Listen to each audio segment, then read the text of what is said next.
Hey, I'm Warren Sprouse. This is the Bible Forum. We're glad you're here. It's Sunday night, February 18, 2018. Tomorrow is President's Day. We're not necessarily celebrating President's Day today on the show, but we'll think about doing that tomorrow. I do have some issues that have to do with our president. Did you know we had a Jewish president? When President Trump, back in December, recognized Jerusalem as Israel's capital, 2 decades, I might add, after Congress authorized that fact, he drew the wrath of Arab nations as well as many of their allies. Now Israel's recently reconstituted Sanhedrin is honoring President Trump for the move by putting his image on a privately minted half-shekel coin. Adam Eliu Berkowitz reported at breakingisraelnews.com the nascent Sanhedrin and the Mikdash Temple Educational Center are creating a replica of the silver half-shekel coin that the Bible mandates be donated by every Jewish male in the temple. How's that? And while they're doing all of that over in Israel, they are fighting a 5-front war. We've heard a lot of rumors and also some facts coming out of Israel this week, but we don't always hear everything there is that's going on, unless there's something that flares up. But Israel's reality shows that she is currently engaged in a 5-front war, from Syria in the north and Lebanon to Gaza in the west, the Sinai in the southwest, as well as the Golan Heights. And these conflicts are all connected, and yet they're separate, as they involve differing actors and geography. But it demonstrates how very much surrounded she is by her enemies, something the Bible predicts relative to end times. Iran, Russia, Hamas, Fatah, the Wilayat Sinai group, the Egyptian ISIS branch, and are all keeping Israel very busy. Iran is building missile production facilities in Lebanon. Palestinians are building terror tunnels from which to infiltrate Israel from the Golan Heights. The Golan, where Hamas allows rocket attacks against Israeli villages on a regular basis. The Wilayat Sinai attack Israel from the Sinai. This organization is a threat both to Israel and to the Egyptian government. Israel has now carried out over 500 airstrikes against this organization with the cooperation of the Egyptian government. And all in all, Israel is a very busy place. Between ducking and striking out, she is an active participant in this battle, literally for survival. Yesterday, it was reported that a rocket fired from the Gaza Strip hit a house in the Jewish community of Sha'ar Hanagav. The warnings came on a day of escalating violence. Later in the evening, the IAF, Jewish Air Force, hit 6 Hamas targets in Gaza, including an attack tunnel and Hamas weapons factories. Also during the strikes, the IDF tank, one of them, opened fire on a group of Palestinians who were approaching the border in what they considered to be a suspicious manner. The Hamas-run health ministry said at least 2 people were wounded. A little bit further north at the Vatican, Pope Francis has recently dumped 2 loyal Catholic bishops of the underground church in China, replacing them with state-approved picks. Pope Francis also denounced the U.S. move to recognize Jerusalem as the capital of Israel. And the Vatican also has cordial talks in Rome with Turkey's President Erdogan. Erdogan is a former terrorist himself and a man who seeks to restore the Islamic Caliphate, of course with himself in charge, and has denounced the nation of Jerusalem as not the nation, the city of Jerusalem as the capital of that nation. If all of this is not bad enough, the Pope's long-term Argentinian friend, Bishop Marcelo Sanchez Sorondo, Chancellor of the Pontifical Academy of Sciences and the Pontifical Academy of Social Sciences, returning from a recent trip, just labeled China the best example of the Church's social doctrine and a moral leader in defense of human dignity. Sorondo said, quote, "I found an extraordinary China. What people do not know is that the central Chinese principle is work, work, work. As the Apostle Paul said, he who does not work should not eat. In China, you do not have shanty towns. You do not have drugs. Young people do not have drugs. You also don't have money or freedom. There is a positive national consciousness," the prelate said, as they want to show that they have changed. They already accept private property. Wow. Continuing in his lavish praise of Chinese-style communism, Sorondo said, quote, "The Chinese seek the common good. They subordinate things to the general good." Of course, he left out the persecution, the murder of all non-communists, especially Christians. China, he added, has, quote, "defended the dignity of the human person, and in the area of climate change is assuming a moral leadership that others have abandoned." My goodness, what a place. If there's any doubt left that the Vatican and Pope Francis are not communist sympathizers, this is enough to do it, but don't count on anybody making that connection. The Vatican has been on the side of just about every enemy of freedom and justice known to mankind since the days of the Roman Empire. In our day, the Roman Catholic Church was in league with Hitler, and now with Putin. And this Pope was a socialist long before he became Pope. Pope Francis grew up in a socialist Argentina. And according to Latin American journalists Javier Camara and Sebastian Pfaffen, it was an experience, he said, that left a deep impression on his thinking. He said as a young man, he read books of the Communist Party that his boss was a noted socialist by the name of Esther Balestrino del Carriega, that read to me in the library. Well, not library, in the laboratory. She read the books that she gave me. And he says that, quote, "there was a period where I would wait anxiously for the newspaper La Vanguardia, which was not allowed to be sold with the other newspapers and was brought to us by the socialist militants." Pope Francis.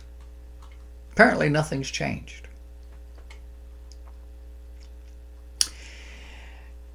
In the Bible, God's word to mankind, it is written that it is appointed once that men should die, and then comes the judgment. Why did Jesus wait 3 days after arriving in Bethpage to raise Lazarus from the dead? He did so because it was believed in that day that a person was not fully dead, not really dead, unless they'd been dead for at least 3 days.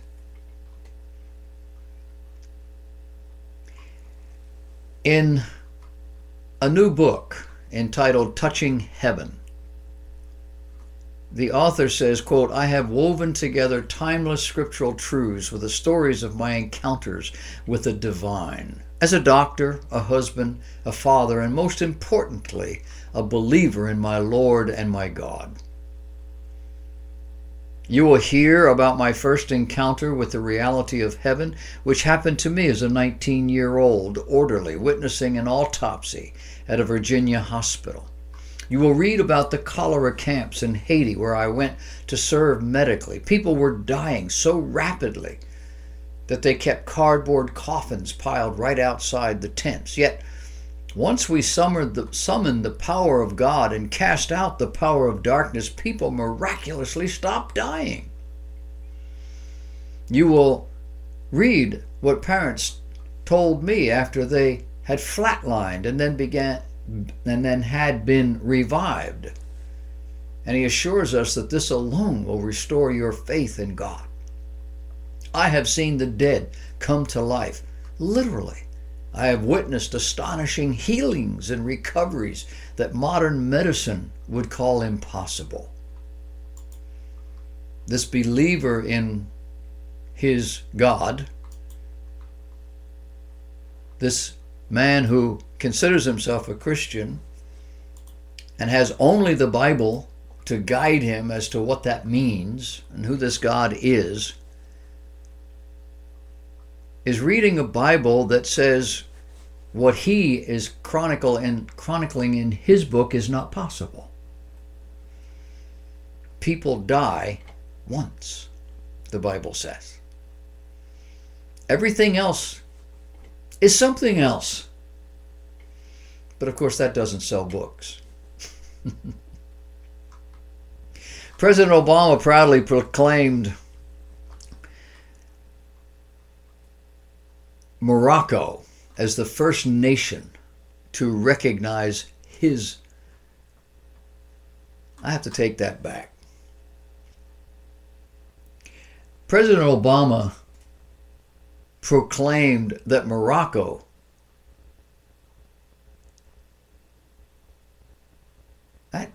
I don't know what I read.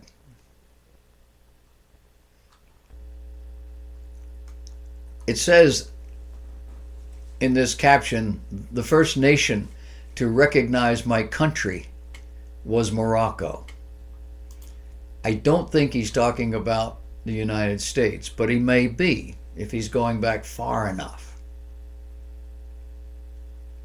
According to then Governor William Bradford of Plymouth Colony, this recognition came in 1625.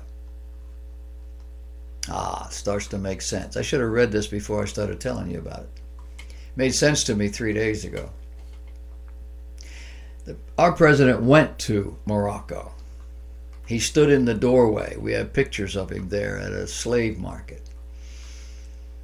He's telling the folks there that Morocco was the first government that recognized his country. And he's talking about the United States of America.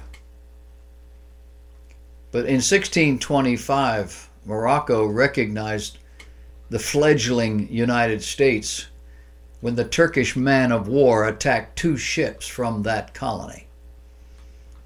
Attacking 2 ships in the English Channel, almost in sight of Plymouth, England. These ships were carrying precious goods the colonists were selling to Great Britain in return for much needed supplies. Governor Bradford related the fate of one ship, saying, quote, "They were well within the English Channel, almost in sight of Plymouth.